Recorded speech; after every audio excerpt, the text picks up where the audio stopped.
നമ്മൾ വരുമ്പോൾ ഡാമിൽ വെള്ളം കിടക്കുന്നുണ്ടല്ലോ, ഇവിടെ കക്കയം ഡാമിൽ വെള്ളം കിടക്കുന്നുണ്ടല്ലേ. ഇത് വയനാട്ടിലെ വാണാസുര ഡാം കേട്ടുണ്ടോ? അവിടെ നിന്ന് തുരങ്കം വഴി വെള്ളം പിടിപ്പിക്കുന്നു, തുരങ്കത്തിൽ കൂടി വെള്ളം. ഇവിടുന്ന് 2 പൈപ്പിനെ വഴി കക്കയം പോർട്ടേഴ്സിലേക്ക് ഹാൻമേഡ്.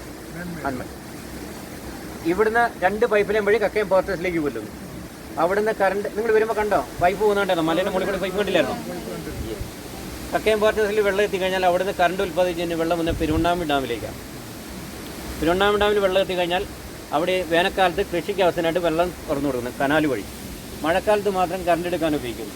അല്ലാതെ ഫുൾ ടൈമായിട്ട് ജപ്പാൻ കുടിവെള്ള പദ്ധതിയുടെ ഭാഗമായിട്ട് കോഴിക്കോട് ജില്ലയുടെ പല ഭാഗത്തേക്കും പോകും. ഓക്കെ, ഇത് വന്യമൃഗ സംരക്ഷണ കേന്ദ്രമാണ് നമ്മുടെ ഇവിടെ. ഇവിടെ ആന, കാട്ടുപോത്ത്, പുലി, കടുവ എല്ലാ മൃഗങ്ങളുണ്ട്. അതുകൊണ്ടാണ് 5 മണി വരെ ഇങ്ങോട്ടേക്ക് പ്രവേശനമുള്ളൂ എന്ന് പറയുന്നത്. ഓക്കെ, ഇത് സ്വർഗവും നരകവും എന്ന് പറഞ്ഞൊരു സ്ഥലമാണ്. ഇവിടെ നിൽക്കുമ്പോൾ നല്ല സുഖമൊക്കെ ആണെങ്കിലും താഴ്ത്തു പോയാൽ വലിയ സുഖമൊന്നും ഉണ്ടാവില്ല. അപ്പോൾ ഓർക്കുക, ഓരോ ജീവനും വിലപ്പെട്ടതാണ് ഇവിടെ. പ്രകൃതി സൗന്ദര്യം നിങ്ങൾ ആസ്വദിച്ച് കാണുക. സാഹസികത വേണോ? വേണ്ട. Okay, thank you.